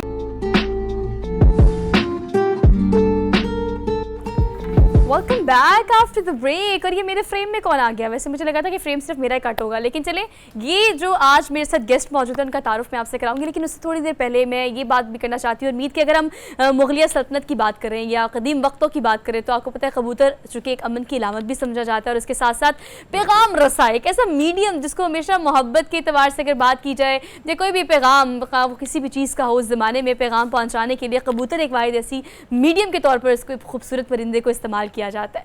लेकिन अगर हम बात करें कबूतरों की एक एवरेज लाइफ की, तो आज इस सेगमेंट को करने का मकसद ये है कि कबूतर की उम्र ज़्यादा से ज़्यादा 7 से 15 साल होती है। लेकिन आज मैं एक ऐसे कबूतर एक्सपर्ट पर्सनालिटी से आपकी मुलाकात कराऊंगी जिनके पास एक ऐसा कबूतर मौजूद है जो कि कम से कम 29 साल का होने वाला है, मतलब अबाउट टू बर्थडे वाला सीन है। लेकिन आपको पता है कि अगर हम इस ब्रीड की बात करें या इसकी देखभाल की बात करें या इन पेट की बात करें तो ऑब्वियसली 29 साल एक लंबा अरसा होता है। इसको किस तरह से रखा, किस तरह से इसकी परवरिश की, मैं यही कहूँगी। ऑब्वियसली पेट जो है वो बच्चों की तरह ही होते हैं। लेकिन खैर इस सारी सूरत हालत पर मैंने ज़्यादा सवाल नहीं करने, ज़्यादा जवाब जो है वो हम लेंगे सुहेल इकबाल साहब से जो कि कबूतर एक्सपर्ट है और आज स्टूडियो में मौजूद है अपने कबूतर के साथ। तो इनको आज के प्रोग्राम में हम वेलकम कहते हैं। अस्सलाम वालेकुम। वालेकुम सुहेल, कैसे हैं आप? शुक्र अल्हम्दुलिल्लाह। Thank you so much for being here. वैसे तो कबूतर की अगर हम देखें तो हमारे पास तो गाने भी बड़े हैं, बॉलीवुड के, लॉलीवुड के, हॉलीवुड के। में से कबूतर को हमने हमेशा बड़ा खूबसूरत और प्यारा वो परिंदा देखा है। अब ये जो आपके पास ब्रीड है, पहले तो ये बताएं कि ब्रीड कौन सी है और दूसरा 29 साल। जी बिल्कुल, इसकी एज तो ये जब आपके पास आया तब इसकी उम्र क्या थी? ये हमारे पास सिर्फ 2 माह का था। ये 94 में मेरे वालिद साहब को किसी ने गिफ्ट किया था। अच्छा जी। तो ये ब्रीड है, सेटिनेट ब्रीड है ये। ओके। तो जब ये आया था 2 माह इसकी एज थी, तो उसके बाद ये पाकिस्तान में उस वक्त ये बड़ी यूनिक ब्रीड थी ना। अच्छा जी। तो इसकी फीमेल ढूंढने में 1 साल लग गया। 1 साल बाद हमने इसकी फीमेल ढूंढी, फिर इसका पेयर बनाया, फिर 15 साल हमने मतलब इसकी दुल्हन 15 साल इसकी ब्रीड ली। और अब मेरे केज में तो 90% जो बर्ड हैं वो इसकी आगे से औलाद हैं। अच्छा 90%। अच्छा एक और चीज़, कबूतरबाजी अगर हम देखें ना तो यकीनन ये भी हमारी सकाफत का एक हिस्सा है। गली कूचों के चौबारों पे जो हम देखते हैं बड़े खूबसूरत सा उन्होंने पिंजरा बनाया होता है और उस पर बेशुमार आप देखते हैं कि कबूतर रखे भी होते हैं और फिर उनको उड़ाते भी हैं और वापस भी वो अपने आशाने पे वैसे खूबसूरती से आ जाते हैं। तो ये बताइएगा कि ये आपका शौक़ था, आपके ख़ानदान का शौक़ था या फिर? ये मेरा खालिस्तान ख़ानदानी शौक़ है। मेरे परदादा जन रहा करते थे, इंडिया का एक शहर है अमृतसर, वहाँ पे वो कपड़े का कारोबार करते थे। तो उन्होंने अपनी दुकान की छत पे और घर की छत पे तकरीबन 500 से ज़्यादा कबूतर पाले होते थे। तो वहाँ पे उनको कबूतरबाजी के बड़े उस्तादों में उनका नाम था। अच्छा जी। तो दूर दूर से लोग उनके मशवरे के लिए आते थे। फिर उसके बाद जब पाकिस्तान बना तो वो हिजरत करके पाकिस्तान आ गए। तो तमाम कबूतर तो लाना मुमकिन नहीं था उनके लिए, तो अपना सिर्फ एक पेयर लेके पाकिस्तान आ गए। अच्छा हरमीत, हम एक चीज़ नोटिस कर रहे थे अभी जब क्लोजअप दिखाया ना इस कबूतर का, तो ऑब्वियसली अगर मैं एवरेज आपको, जैसे मैंने इंट्रोडक्शन में आपको बताया कि सिर्फ 5 से 7 साल और 7 से 15 साल इतनी एक उम्र होती है कबूतर की। लेकिन इसके फेस से आपको अंदाज़ा होगा, मतलब वो एक ज़ईफ़ कबूतर जो होता है ना उसकी फील, चूँकि मैं तो सामने से देख रही हूँ तो मुझे तो इस बात का अंदाज़ा है। लेकिन आपको पता है सुहेल ने बड़ी मोहब्बत, प्यार से, बड़ी उनसियत से एक लंबा अरसा इस कबूतर को अपने पास रखा। अच्छा बीमारी कभी हो जाती है, कभी हालात ख़राब भी हो जाते हैं? 29 साल में किस तरह से इस तरह का दौर आया? ये काफ़ी दफ़ा बीमार हुआ। एक दफ़ा तो ऐसा हुआ था कि इसे बिल्ली ने पंजा मार दिया था। अच्छा। और उसके बाद ये 6-7 माह बीमार रहा था और तब हमने समझ लिया था कि ये अब नहीं, लेकिन ये फिर भी ये सर्वाइव कर गया। सुहेल पाजी, एक और चीज़ जाहिर बात है, बचपन में शौक होते हैं बर्ड्स पालने के, मुख्तलिफ परिंदे पालने के, और फिर हम ये देखते हैं कि गाँव में किसके पास ज़्यादा परिंदे और फिर उससे दोस्ती भी लगाने की कोशिश करते कि भाई एक ना एक परिंदा जो है मिल जाए। वैसे ये तो होता है, लेकिन आपसे जानना चाहेंगे बहुत सारे लोग जो शौकीन हैं, रखते हैं, पालते हैं, कबूतर की बात की जाए तो कितना टाइम लगता है? कहीं ना कहीं जिस आशाने पे जो सोहा ने बात की, हम देखते हैं कि सुबह से ये उड़ जाते हैं लेकिन फिर शाम के वक्त फिर अपने आशाने पे आके बैठ जाते हैं और कोई ज़रूरत नहीं होती इंस्ट्रक्शन की। तो आदी होने में कितना टाइम लग जाता है भाजी? अच्छा हरमीत भाई, इससे आदी होने में कुछ भी टाइम नहीं लगता। आप एक कबूतर एक मार्केट से लेके आए हैं, आपने उसे केज में ला के रखा है तो 8 से 10 दिन मैक्सिमम आप उसके पर बांध के रखेंगे। 8 से 10 दिन आप उसे केज में छोड़ेंगे, अपनी छत पे छोड़ेंगे, तो आपने उसकी देखभाल की है। उसके बाद अल्लाह ताला ने इसके दिमाग में एक ऐसा ट्रांसमीटर, ऐसी मेमोरी चिप फीड की हुई है कि इसने फिर कहीं नहीं जाना। अगर ये कबूतर कहीं उड़ गया है, बादलों में गया है, आंधी की वजह से कहीं चला भी गया है, तो महीने बाद, साल बाद, 2 साल बाद ये आपके घर पे वापस जरूर आएगा, ये कहीं नहीं जाता। ये बड़ा ही वफादार। एक और चीज, बॉलीवुड में इस चीज को बड़ा खूबसूरत तरीके से फिल्माया गया है। और जारी बात, एक वक्त था कि ना व्हाट्सएप थे, ना टेलीफोन था, तार था तो भी किसी हाथ में भैया के पड़ जाता तो फिर डंडे भी पड़ने थे।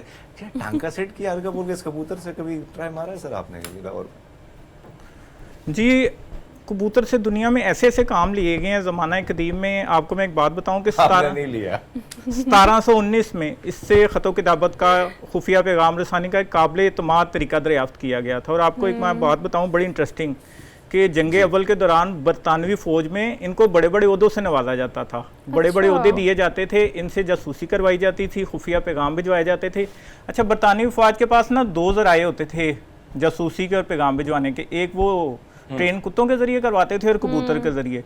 जो कुत्ते होते थे वो ज़मीनी रास्ते थे जाते थे, या पकड़े जाते थे या मारे जाते थे, और कबूतर एक कामयाब जरिया था। अच्छा, जरिए की जब हम बात करते हैं तो ज़राए की बात करते हैं, तो क्या मतलब आपका चूँकि शौक भी और ख़ानदानी आप इसको साथ विरासत के तौर पर भी लेके चल रहे हैं, तो क्या ज़राए आमदन भी मुमकिन है? जी बिल्कुल, पाकिस्तान में हज़ारों लोग इसकी फार्मिंग करते हैं और बड़े बड़े सैकड़ों एकड़ पे इसकी फार्मिंग की जाती है।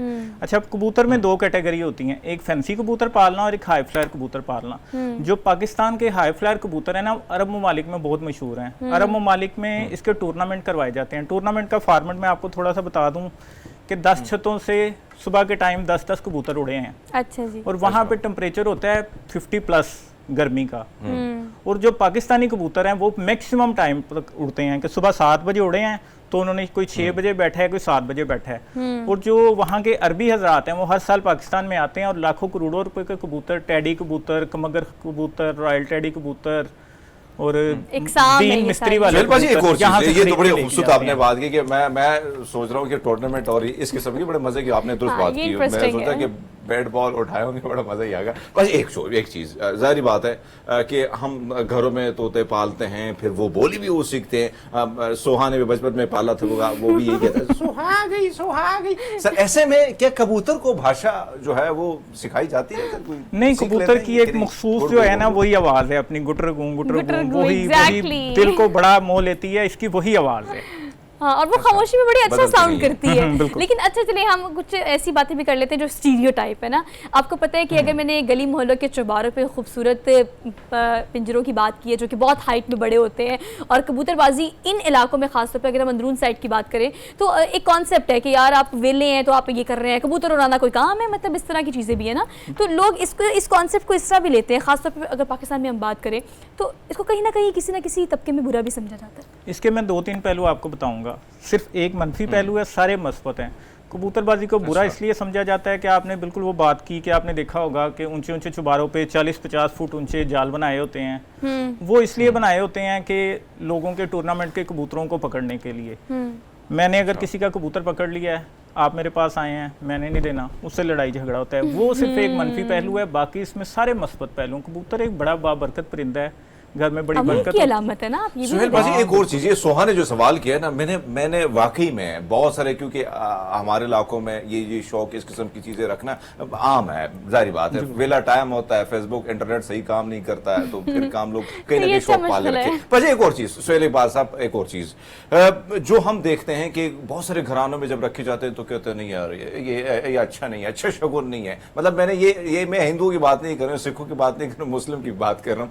तो ये जो चीज है, और कुछ लोग कहते नहीं हमारे साथ तो ये बहुत अच्छे हैं भाई, हमारे तो 2 नवासे जब 3 हो गए, 2-3 और भी आ रहे हैं। तो ये चीज, ये कॉन्सेप्ट गलत है। कैद नहीं करना चाहिए, ये सुपरस्टिशियस लोग भी तो है ना कि मतलब आप कैद क्यों रख रहे हैं एक परिंदे को, उड़ने दे, उड़ा दे। देखिए, इनमें कबूतर अगर आपने रखा है ना तो उनका ख्याल रखें। कोई भी परिंदा आपने रखा है ना तो उनका ख्याल रखें अच्छे तरीके से। आप अगर उसकी सेहत का ख्याल रख रहे हैं, उसकी डाइट का ख्याल रख रहे हैं, वो ब्रीड कर रहा है, उसको एक अच्छी आबो हवा दे रहे हैं, ब्रीड के लिए उनको अच्छे बॉक्सेस बना के दे रहे हैं, तो कोई बुरी बात नहीं। अच्छा, आप ख्याल रखने की जब आप बात कर रहे हैं तो मैं चाहती हूँ आप इसे कंक्लूड करते हैं कि 29 साल से ये कबूतर आपके पास है, अफजाइश नस्ल के लिए और खुराक के लिए आप क्या टिप्स शेयर करेंगे जो इसका शौक रखते हैं? ये आपने मेरा फेवरेट सवाल किया है, क्योंकि मुझे जब कोई पूछता है ना कि आपके पास कितना तजर्बा है, तो मैं ये नहीं कहता कि मुझे 29 साल तजर्बा है, क्योंकि मेरा पहला कबूतर यह था।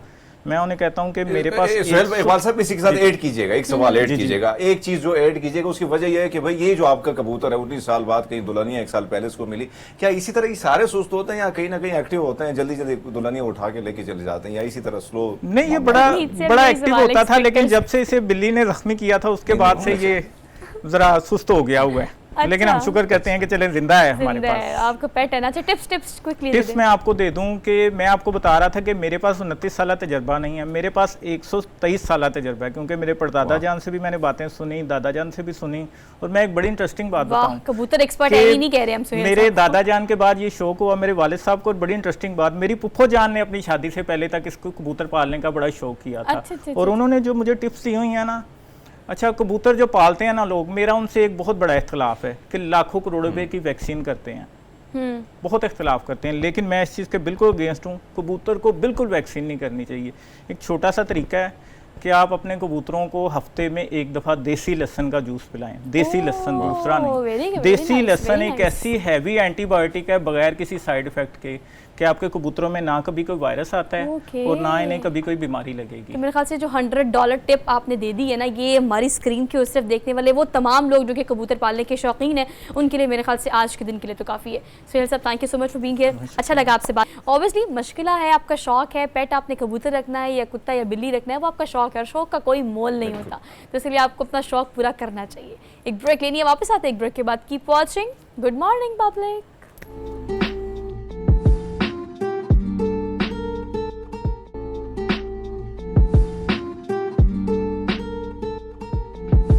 Welcome back after the break. Program के जो लास्ट सेगमेंट है वो तिब्ब नबवी के या माहिर तिब जितने भी लोग हैं, ख़ासतौर पर अगर हम बात करें मुख्तलिफ बीमारियों की अहमियत, तो हड्डियों की बीमारियों से लेके आपके तमाम बीमारियों का इलाज मुआवजा अरसे कदीम से है, मुख्तलिफ ऑयल से किया जाता है। अगर तेल की हम बात करें, मुख्तलिफ अशिया से बनने वाला तेल जो है उससे किस किस तरह से आप इलाज मुआवजा कर सकते हैं और आपको किस तरह से अपनी ज़िंदगी में ख़ास तौर पर मुख्तलिफ बीमारियों के इलाज मुआवजे के लिए इसका इस्तेमाल करना चाहिए, इस पर हम बात कर लेते हैं। हकीम नियाज़ अहमद दयाल साहब हमारे साथ मौजूद हैं, माहिर तिब। इनको आज के प्रोग्राम में खुशामदीद कहते हैं। अस्सलाम वालेकुम सर। सर, आपके तशरीफ़ लाने का बेहद शुक्रिया। सर, कहिएगा कि अगर हम सबसे पहले बात करें जोड़ों के दर्द की, तो इसमें कोई दो राय नहीं है कि बहुत सारे ऐसे मुख्तलिफ अशिया से बनने वाले तेल जो है उनका इस्तेमाल किया जाता है जोड़ों के दर्द के लिए, काफ़ी मुफीद भी होता है। लेकिन आज आप क्या समझते हैं इस हवाले से कि अपनी रोज़मर्रा ज़िंदगी में मुख्तलिफ बीमारियों के इलाज मुआवजे के लिए या खुराक के लिए भी आपको कौन कौन सा ऐसा तेल है जो इस्तेमाल करना चाहिए? बिस्मिल्लाहिर्रहमानिर्रहीम। मैं आपका बहुत मशकूर हूँ कि आपने मुझे ये मौका फ़राहम किया, मैं अपने नाज़रीन को जो प्रॉपर और मुफीद मालूमात वो फ़राहम कर सकूँ।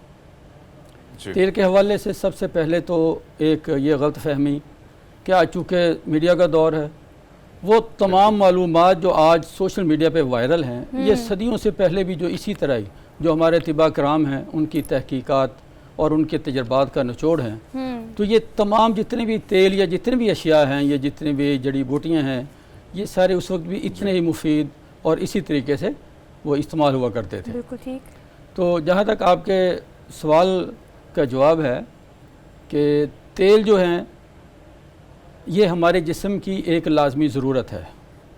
हमारे जिस्म में जो लुब्रिकेशन है, जो मुलायमत है, उसके लिए वो हमें खाना भी चाहिए और हमें इसकी ज़रूरत भी होती है। बिल्कुल ठीक। और बैरूनी तौर पे आप देख लें कि सर्दियों में अक्सर हमारी जल्द जो है वो खुश्क हो जाती है, तो उसको नरमी और मुलायमत देने के लिए, चिकनाहट देने के लिए हमें मुख्तलिफ जो तेल हैं उनका सहारा लेना पड़ता है। तो सबसे एक और सर, अगर हम देखें जो आप फरमा रहे हैं बिल्कुल दुरुस्त फरमा रहे हैं, और कहीं ना कहीं वेद ऋग्वेद जितने भी हम देखते हैं माजी में जाते किताबों में कहीं ना कहीं चीज़ें मौजूद हैं। सर, अब जितने भी ऑयल जितने भी तेल आ रहे हैं, अगर हम उसको अक्सर आप जैसे जितने भी लोग आते हैं शो में हमारे लिए, और कोशिश यही होती है कि आप लोगों से सीखे भी और बहुत कुछ लोगों को सीखने को मौका मिलता है, समझने को भी। सर, तेल प्राइस जो है हर चीज़ की बड़ी ज़्यादा हो गई। अब कहा जाता है कि भाई जैतून तेल में आप खाना बनाएं तो वो भी बड़ा मुश्किल हो गया। तो क्या ऐसा कोई तरीका है कि हाँ कुछ थोड़ा बहुत मिक्स करके, जिस तरह देसी घी का तड़का लगा के हल्का सा देसी घी के एक ड्रॉप डाल लेते हैं, खुश हो जाते हैं कि देसी घी में बनाया, तो कुछ इसका कोई फ़ायदा होता है सर? देखिए जी, बड़ी सिंपल सी बात है। हमारी खुराक जो होती है वो हमारी इलाकाई सकाफत जो है ना उससे जुड़ी होती है। बिल्कुल ठीक। अब जैतून जो है ये हमारे इलाके का जो पैदावार नहीं है, तो ये जो है अगर हम इसकी तरफ जाते हैं तो ये तो हम खुद जो है ना वो अपने वो क्या कहते हैं कि कपड़े से ज़्यादा पाँव फैलाने की कोशिश करते हैं। हमारे इलाके की पैदावार जो है वो सरसों है। सरसों है जी, अच्छा जी, सोयाबीन है, सूरजमुखी है, इसी तरह मकई है, ये चीज़ें हमारी पैदावार हैं। और मैं यहाँ पे एक बात बताना चाहूँगा कि हमारी बदनसीबी ये है कि हम ज़रई मुल्क होने के बावजूद अपनी जो तेल की ज़रूरियात हैं वो 75% हम इंपोर्ट करते हैं, दरामद करते हैं। सिर्फ 25% हम अपने मुल्क से लेते हैं। हालांकि ये ऐसी पैदावार हैं, ये ऐसी फसलें हैं, ये ऐसे अनाज हैं जिनकी बेहतर से बेहतरीन पैदावार करके हम इसमें ज़र मुआदला कमा सकते हैं, हम इसे एक्सपोर्ट भी कर सकते हैं। तो इसलिए हमें जो सरसों है, और सरसों के हवाले से गलत फहमी कि जो आम सरसों है ना जी, जो हमारे यहाँ घरों में तेल इस्तेमाल होता है सर पे लगाने के लिए, इसे हम कड़वा तेल कहते हैं, हमारे घरों में से कौड़ा तेल कहा जाता है। और ये खाने के लिए मुनासिब नहीं होता। इसमें जो एसिड की मिकदार होती है वो 50% से भी ज़्यादा होती है, जिसकी वजह से इसके अंदर तलखी होती है, कड़वाहट होती है, ये खाने में थोड़ा सा बदमज़ा लगता है।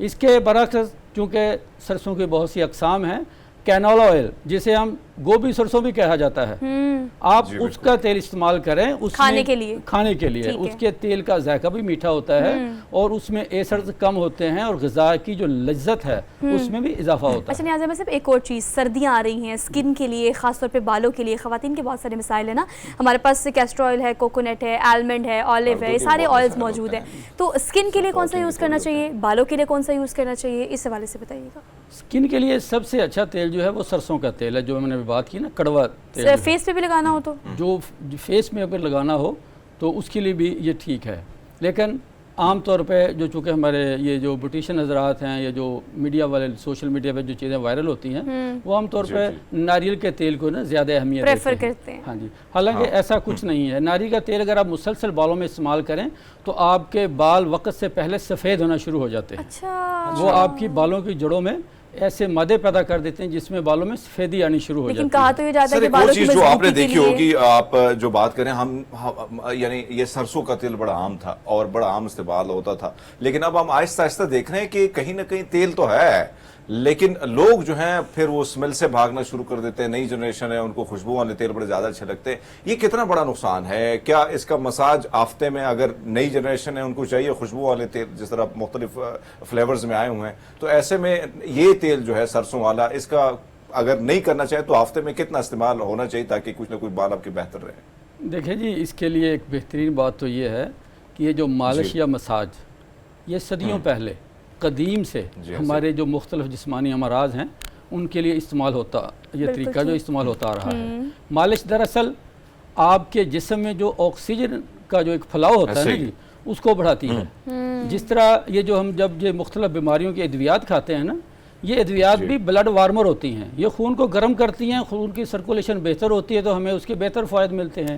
बैरूनी तौर पर जब हम किसी तेल से जिस्म पे मालिश करते हैं तो उसमें क्या होता है कि आपके जो स्किन सेल्स होते हैं उनमें ऑक्सीजन की जो जज़बियत है वो बढ़ जाती है, ऑक्सीजन की सर्कुलेशन बढ़ जाती है, जिससे जो सेल्स हैं उनमें सुकून आता है, उसमें चमक आती है, उनमें मुलायमत आती है, ग्लोमिंग आती है। तो जहाँ बात तक ये खुशबू की बात है तो आप सरसों का ऑयल इस्तेमाल ना करें, उसके लिए बादाम रोगन है, उसकी खुशबू भी अच्छी होती है। और एक बात वजाहत कर दूँ, मैं वाज़े कर दूँ कि सिर्फ बैरूनी तौर पे चीज़ों के इस्तेमाल करने से आपको उतने फ़ायदे नहीं मिल सकते जब तक आपके अंदरूनी तौर पे मेटाबॉलिज्म में जो आपके खून के अंदर वो चीज़ें अगर शामिल नहीं होंगी। जैसे एक पौधा खुश्क हो गया, अगर आप उसके ऊपर जो पानी डालते रहें, खाद डालते रहें तो वो सरसब्ज नहीं होगा। उसकी सर एक और चीज जो अभी सोहा ने जो बात की कि खवातीन के मसाइल बहुत ज्यादा होते हैं, मर्दों के बहुत सारे मसाइल होते हैं, और अगर हम देखें बहुत सारे ऐसे तेल जो उसकी डिमांड भी बड़ी ज्यादा है, वो तिलों के का जो तेल है उसकी डिमांड बड़ी ज्यादा है, उसके हवाले से थोड़ा सा उसकी क्या अफादियत है, क्या उसके फायदे हैं और उसका इस्तेमाल किस तरीके से होना चाहिए? तिलों का तेल जो है ये आमतौर पर जो हमारे जिस्मानी दर्दें होती हैं, वो जोड़ों की दर्दें हों, मोच की दर्द है, चोट की दर्द है, इनके लिए बहुत ज़्यादा मुस्तामिल है। और इसका बैरूनी तौर पे मसाज भी हो सकता है। आम तौर पे सिवाय अद्वियात के तिलों का तेल जो है वो अतिबा हज़रात उसे खानों में पकाने में जो है इसको रिकमेंड नहीं करते, क्योंकि ये थोड़ा सा सकील होता है, तो ये हाजमे के लिए थोड़ा सा ना मसाइल पैदा करता है। इसलिए हाजमे के लिए वो चीज़ें होती हैं जो जूद हज़म हों और हल्की हों। अच्छा नियाज़ साहब, लास्ट ये बता दें कि सर के लिए, बालों के लिए ख़ास तौर पे कहा जाता है कि तर रखना चाहिए, आपको हफ्ते में 2 दफ़ा ऑयलिंग ज़रूर करनी चाहिए। कौन सा बेस्ट है बालों के लिए, ख़वातीन हो या मर्द? जी, उसके लिए बेहतरीन ये है कि आप बादाम रोगन, कैस्टर ऑयल, नारियल, ये तीनों हम वज़न ले लें और इन तीनों मिक्स कर लें और तीनों के हम वज़न आप सरसों का तेल ले लें। अच्छा, इनको मिक्स करके किसी शीशे की बोतल में या प्लास्टिक की बोतल में 2-4 दिन तेज़ धूप में रखें ताकि ये आपस में बाहम एक हो जाए। और खुराक के लिए अगर हमें रिप्लेस करना हो जो ऑयल हम घर में इस्तेमाल करते हैं तो हमें किसके साथ रिप्लेस करना चाहिए? खुराक के लिए हमें जो सबसे अच्छा तरीका तो ये होता है कि आप स्टीम सब्जियां यूज़ करें, क्योंकि जो खानों में लज्जत है, पकवानों में जो लज्जत है वो तेल से नहीं होती, वो मसाला जात से होती है। आपको अपने जो ग़िज़ाई अज़्ज़ा हैं जो मसाला जात है उनका ज़्यादा इस्तेमाल डालें। ग़िज़ाएँ स्टीम करके उनमें आप बैरूनी तौर पे बादाम रोगन भी डाल सकते हैं, हाँ, जैतून बैरूनी का तौर पे, तेल भी ताकि डाल वो ज़्यादा- सकते हैं। इस तरह जितने भी तेल हैं इससे आपको उनकी ग़िज़ाइयत भी ज़्यादा मिलेगी और इफादियत भी ज़्यादा होगी। थैंक यू सो मच नियाज़ साहब, बहुत शुक्रिया आपके आने का, और आपने जो भी ख्याल से वो टिप आपके लिए काफ़ी ज़्यादा बेहतरीन साबित हो सकती है, बशर्ते कि आप अपनी ज़िंदगी में यूटिलाइज़ ज़रूर करें। तो आपसे लेनी है अब इजाज़त, इंशाल्लाह मुलाकात करेंगे कल। अपना बहुत सारा ख्याल रखिएगा, हमें दीजिए इजाज़त, अल्लाह हाफ़िज़।